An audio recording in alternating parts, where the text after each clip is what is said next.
What if I told you that the moment you were born, they created a financial identity in your name and taught you to serve it? In this video, I'm exposing how the system trains you to act like a debtor in law, in mindset, and in energy, and how to start unlearning it step by step. Now, what I'm going to talk about isn't a conspiracy, okay? May seem like it, but what I'm going to be talking about is this very contract that you were essentially signed into or born into. This is commerce, and this is not only your eye opener, it's the wake up call that you need. Now, I've studied commercial law, I've studied consumer law, I've studied the UCC, I've studied private banking. And what I'm going to be talking about today is key information that they don't want you to know, okay? And I'm going to be talking about how they have programmed you from the very beginning and why you act the way that you do as it pertains to debt. Now, before we dive into this is not legal advice. This is not financial advice. Remember to do your due diligence, please. Okay. Also, at the same time, if you're brand new, hit the like button, hit the subscribe button. We are posting daily content Monday through Friday. Make sure you stay tapped in and stay in the environment. Now, what we're going to be talking about specifically today is where the programming starts, how it connects to the birth certificate, how the legal system exploits you, and how to be able to overcome it. So make sure you stick all the way to the end so that you can get all of this game. So let's dive straight into it. The programming starts at birth. You understand what I'm trying to say? As soon as you get born and you come out your mom's belly, your mother then positions you and signs your name off to the state. Okay. Most people don't know that the birth certificate is actually a document connected to your legal fiction, which is also a financial instrument. Okay. So when you're born, the hospital issues a birth certificate, which is a document that becomes the foundation for a legal fiction in your name, your all caps name, your straw man. For those of you guys who haven't read the book, Meet Your Straw Man, take a look at that book. And it really breaks down what is happening behind the scenes when you are born and how it connects to the straw man. But here's the truth behind that. That document, what makes it a value, even though we can argue that that's a title, we've had all these different conspiracies and things of that nature. We're connected to an estate trust account. But here's the truth. Here's how you can truly indicate that it's connected to something outside of it just being an identifying document and let you know when you was born. That document is registered, not just recorded, okay? And it becomes a commercial instrument with a QSIP number, okay? So when people are talking about the QSIP number, we may think that it leads to an account or whatever the case may be, but the QSIP number indicates that it's a financial instrument. A QSIP number is a identifying is a identifier that identifies securities. Okay, so when you see a QSIP number, that inherently means that that is something that was monetized or can be traded. Okay, so it's used in this public debt system. All right, so I say that to say that number one, there is literally a financial instrument that is attached to your name. So your name or you have brought value just from the day that you was born. Now, here's the contract that you signed into. The fact that when you sign a birth certificate, the birth certificate is a ownership document as well. Okay.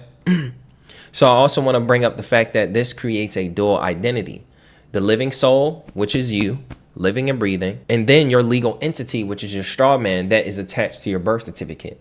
See, just like your if you were to form an LLC, your LLC is really a document, okay? So if you think of the birth certificate as the document connected to your straw man entity or LLC, your LLC is also an entity, okay? But from day one, you are taught to answer to the fiction, which is your first name, which is your all caps name, sign contracts without knowing capacity and the value that you actually do bring to a contract, obey authority without challenge, when the reality is that your living soul, you have full authority over your living soul, but they have the authority over your debtor. So they teach you to perform as a debtor, not only when it comes to debt, but they teach you this in school, they teach you this in taxes, they treat you like this in court and overall life. Now, I want you to know that when you were born, you wasn't born a debtor. You were just trained to perform like one. You guys get that? From the very beginning, you have always been sovereign. You are sovereign right now.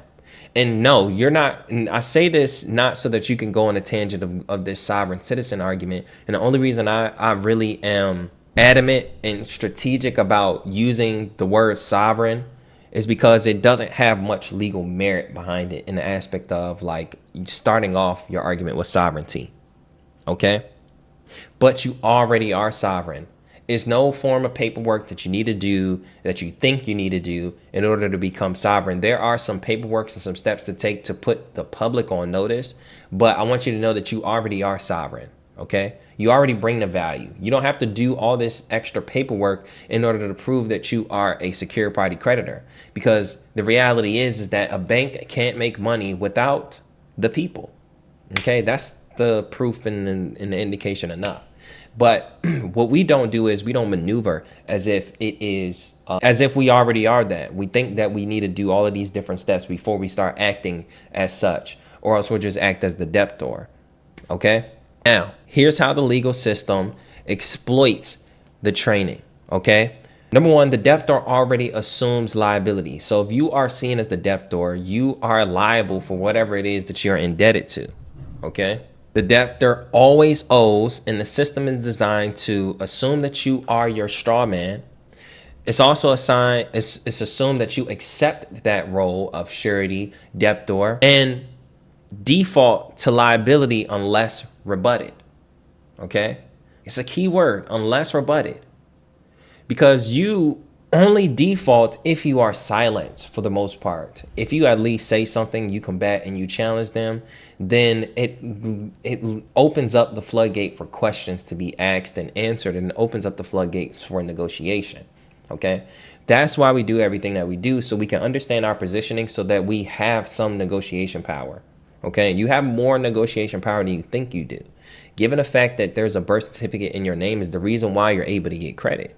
It's the reason why you're able to get funding and things of that nature. Some people look at it as a bad thing, but the only reason people look at the birth certificate as a bad thing is literally because you're not utilizing it for what it's supposed to be used for. Okay? That birth certificate shows that you are a beneficiary of an estate. All right?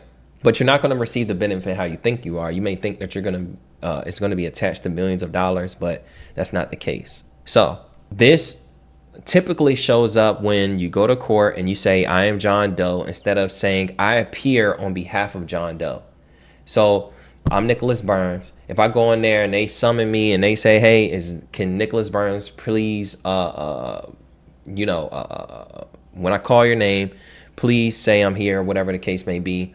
You have to make sure that you indicate that you are there by special appearance. Now, I'm not sitting here saying that it's perfect, that you can go in there and you can say, I'm here by special appearance, and they're going to just like concede to it. They may laugh, they may roll their eyes, they may do that, and it's very common for them to do that. So you still have to say it, not because like you care about how they feel about it, but it's more for the record, okay?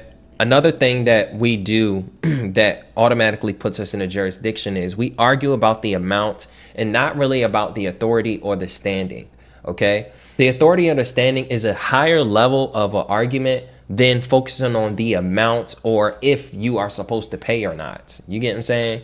And obviously paying deals with the standing, but if you focus on the authority and their standing or their legal ability to collect on a debt based off of certain factors, that's a stronger argument than moving from an aspect of the amount, okay?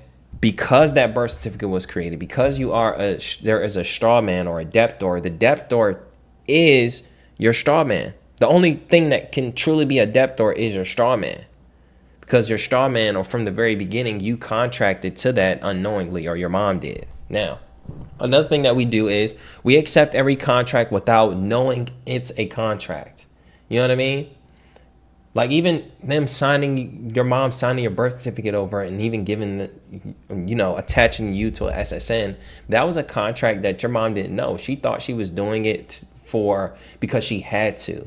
And this is where the lines get gray when it comes to our rights, because you have unalienable rights unless you contract to waive it. And this is what we do unknowingly. But you can always flip the burden of proof, and you can flip the script on them by literally just challenging and reserving your rights according to UCC 1-308. It's not that easy, but again, understanding that the reason why we fall into jurisdiction or we contract is because we stay silent, we don't challenge it, we allow assumption, and we don't perform. You know what I mean? Because that's what contracts are looking for, performance. So it's figuring out how can I perform without performing in the way that they want me to. Okay? So here's how to unlearn it. Here's how to use the birth certificate and the straw man, not so that it's working against you, but it's now working with you. Okay? Number one, how to stop being a debtor and start moving like a creditor to inherently like move with that energy. Here's the shift that you have to make. Okay? Number one, recognize your straw man. Okay? If you know the difference between you being a living man or woman and the all caps identity, that is the first step to becoming sovereign or to become a secure party creditor. Recognizing the difference between the two. One is a digital version of you, and one is the living version of you. The one that has the power, the one that has the true sovereignty, the authority, the one that is has unalienable rights is your living version. But here's the problem. A lot of times people move as if they are the digital version, and this is why they're able to get taken advantage of. But I want you to not become the entity. Don't become your straw man. Learn to represent it with clarity and purpose. Okay? Sometimes we think that the only way to do that is by, creating the trust, filing UCC1, taking ownership over the straw man. Yes, you can do all of that. And yes, by public record or private record, yes, it'll show that you have ownership over the straw man. But if you're able to communicate the difference, whether it's in the affidavit of truth, whether it's how you communicate in the courtroom for the record, that is important to know even more than put in the trust and all that, because yes, you can do that, but you still have to be able to communicate it. So knowing the difference and knowing how to represent yourself by special appearance versus trying to do it, like hoping that they'll treat you as such. Okay. So you don't want to leave it to people's assumption. Okay. Also, stop arguing the liability and start challenging the standing. Start to challenge their authority to collect on the debt. Start to challenge whether they're the legal holder in due course. Ask who the true party of interest is. Ask what contract are you relying on. Ask them if there's a verified claim under the penalty of perjury. Ask them these things so that they can provide the proofs that would determine whether they are following things like equity, contract law, treating you like a human being. Okay? See, that's the thing. They're able to take advantage of you and overtalk you because they're not treating you like a human being. They're treating you like your straw man. Your straw man is literally just a business in their eyes. Okay? You want to use lawful tools to assert your status, such as. Now, the tools I want to talk about, and obviously these are just like the surface level. Okay? There's more laws that you can use to assert your status, but we're going to focus on this aspect of UCC 1-308.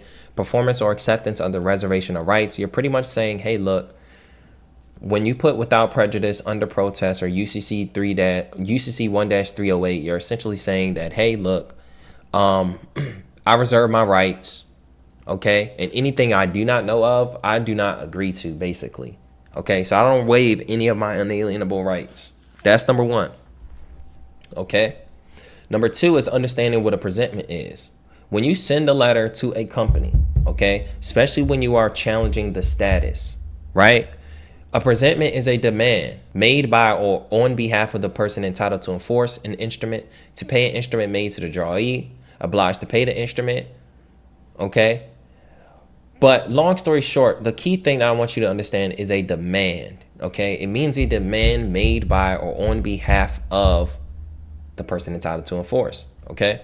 So a demand now creates what's called an offer, okay? A unconditional offer to, either answer certain questions. That means if it's a demand, that means it is their duty to respond to your presentment, okay?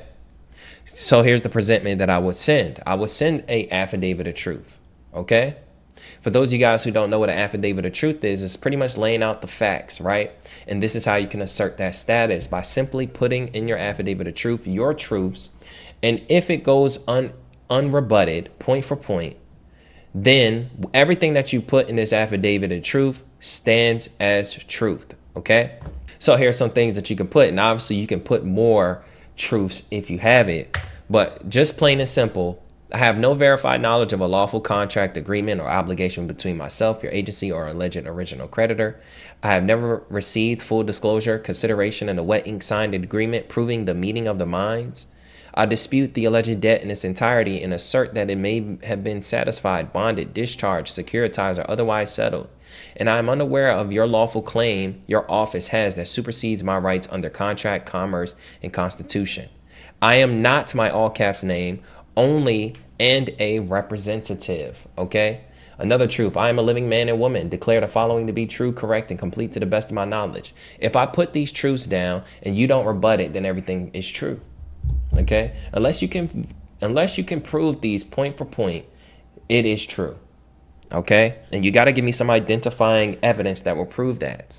Okay, another letter that you can send, or another tactic that you can use, is conditional acceptance. Now, this letter is in my school community. You can tap in, get the free day trial. Go ahead and download this. Perfect, you got it. Great. If you figure you want to stick around and get the new stuff that I upload, stick around. It's only $27 a month. But conditional acceptance is now shifts the burden of proof onto them, where they have to provide proofs. You're saying, hey, I'm not saying that I won't pay the debt unless you can prove X, Y, and Z. So I hereby conditionally accept your claim under these conditions upon proof of the following: a certified copy of the original wet ink signature, proof of lawful consideration. For those of you guys who don't know what lawful consideration is, that's literally saying that they brought value and they exchanged value with you, but we know that they never exchanged value with you, given the fact that you signed a contract that wasn't even a contract, it was actually a bond that they used to exchange to create the credit and give you the credit that was actually funded by that promissory note.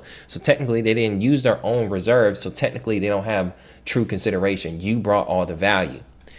That's just another thing that they cannot prove. Number 3, a full chain of assignment from the original creditor to your office. So again, I need to see that you're the legal holder in due course. Okay.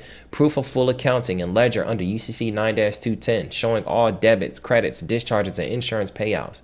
Proof that no third party, insurer, government, or bond has satisfied or offset this obligation, and valid proof that your office is the holder in due course under UCC 3-301. Absent of full compliance, your claims have been deemed unsubstantiated and no legal or moral obligation shall exist. So if I send you a letter like this, asking for some proofs, if you are moving in honor, then you should be able to show this. Okay?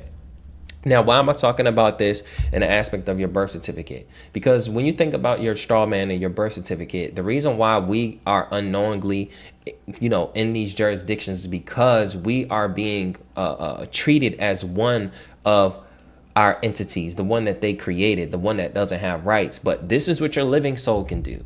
You can write letters, and these are things that prove that you are an actual living being, because a LLC can't write a letter.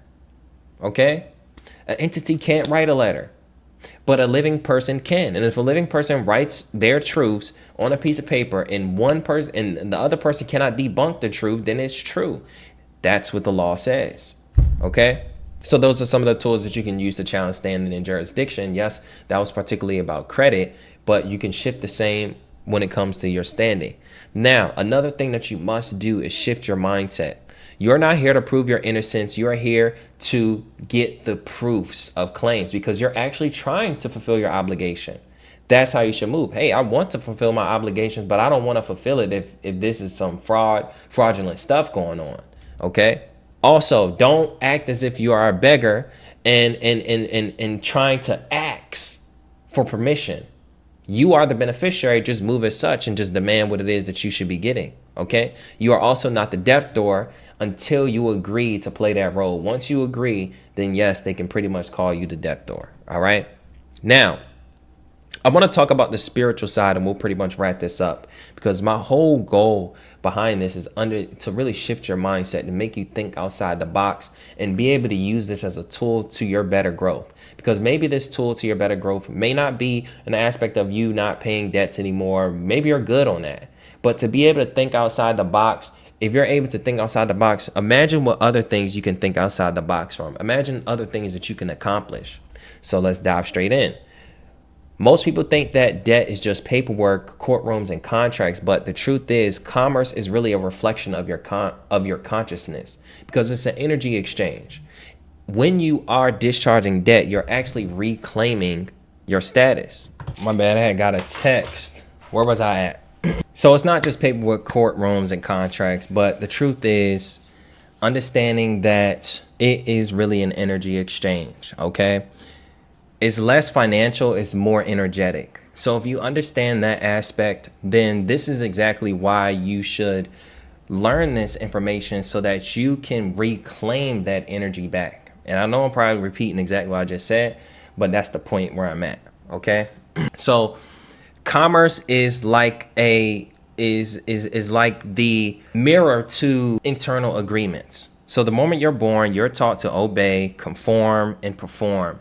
And you're slowly trained to seek permission, to need validation, and to trade your energy for scraps, like a job, title, or a credit score. But in law, you become the debtor, and in life, you become a servant. All right? That's what a debtor is. It's a servant.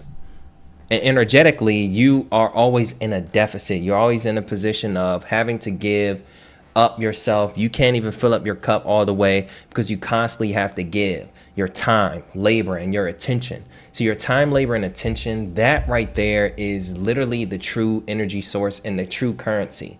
Whatever you spend your time, labor, and attention into is why you are where you're at right now. Okay? Not just, energetically, but physically as well. Okay? You are where you're at right now, literally because you give your energy to certain things that put you where you're at right now. Okay? And yes, it does take more energy to do certain things, but being able to limit some of the energy that you do put in certain places, to start putting it in the right places, that's what you ultimately want to do, because you are not in control. You're controlled by debt. You're controlled by other people. You're controlled by what people think about you. You're controlled by your job.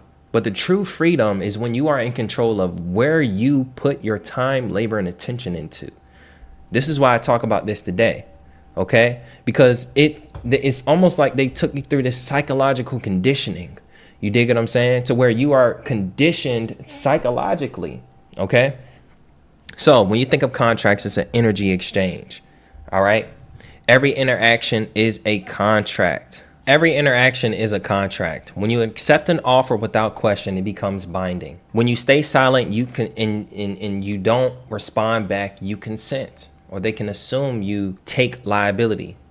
When you argue emotionally, you accept the role as the one defending and not deciding. You are being reactive instead of proactive. And the system knows this. The system knows that you're maneuvering this way, and that's why it doesn't need to overpower you. It just needs to manipulate you. It just needs you to keep you thinking that you are the debtor when in reality you aren't, okay? You are trained to feel guilty for asking questions. You are trained to feel crazy for seeking remedy, and you are trained to feel powerless in front of paper. So I want you to know at the end of the day, they're doing a spell on you. They want you to think you are, to make you believe that you're less than you actually are. That is how they're able to get the upper hand. Okay, so you want to reclaim the authority so that you can be able to discharge that energy and keep it for yourself, because it's deeper than sending a letter and quoting the UCC. It's bigger than that. It's shifting your perspective and shifting your mindset to where you are the value.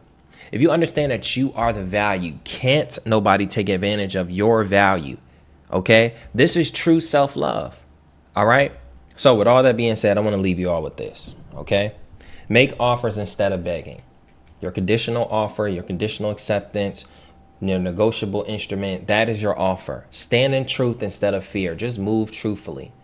If you lose, because you're moving based off of truth. You did the best that you can. Okay? But the truth will always set you free. And that's not, no pun intended. Speak only facts, don't move with emotion. And lastly, reserve your rights instead of waiving them blindly. This is how you keep yourself from being a debt slave or being enslaved to the system. That's the whole goal of this channel. I want you guys to take this video, be able to watch this as many times you need so that you can be able to shift your mindset. Yes, we're talking about birth certificate, debt discharge, power, and this, that, and the third. But my ultimate goal behind my videos is so that you guys can think outside the box, so that you guys can be able to accomplish the things that you want, so you guys don't limit yourself, okay? Maybe it's not you discharging debt. Maybe it's not consumer law, but maybe it's starting a business. Maybe it's traveling for the first time. Maybe it is getting out your hometown. Okay, maybe it's getting your dream car or being able to go and come as you please and be able to choose. You have the ability to do all those things. You just have to be willing to put in the work, reclaim that energy, and actually go after it. Thank you guys for watching this video. Down below, go ahead and tap into the school community. The school community is less than $1 a day, but you do get a seven-day free trial to try it out. Gather all the templates and things of that nature. Number 2, go ahead and hit the follow button, hit the subscribe button, like the video. Do that for us, because when you invest in me, I'll continue to invest in you guys. Remember, you give me energy, I'm gonna give you energy back. And then lastly, if you want to work with me one-on-one, again, for the people that are specific about working with me one-on-one, tap into the link down below where you can apply to work for me, work with me on your credit, on your business. Whether you want to grow your business or whatever the case may be, just tap into the link down below. I love you guys. Thank you guys for watching this video, sticking around with me for the last 28 minutes. I love you guys, and I'll see you in the next one. This video is sponsored by the Fund Yourself Academy. My step-by-step system designed to help you fix your credit, get funding, and build real financial freedom from scratch. If you're tired of feeling stuck, overwhelmed, or just ready to stop living paycheck to paycheck, this is where it changes. Inside the Academy, I break down everything from consumer law secrets that they don't teach in school to how to remove negative items and boost your score, get access to business funding, and start building multiple income streams online. Whether you're just starting out or ready to level up your game and get the bag, this is your playbook. We've got tools, templates, dispute letters, mentorship calls, private community access, and an exact roadmap I use to leave my 9-to-5 and create time freedom. But only for a limited time, you can get access to the Fund Yourself Academy on a free trial basis for the next 7 days. And then after that, you pay less than $1 a day at $27 a month, if you like it. No fluff, just facts and just freedom. Go to the fundyourselfacademy.com or hit the link in the description to join now, because nobody's coming to save you, but you can fund yourself.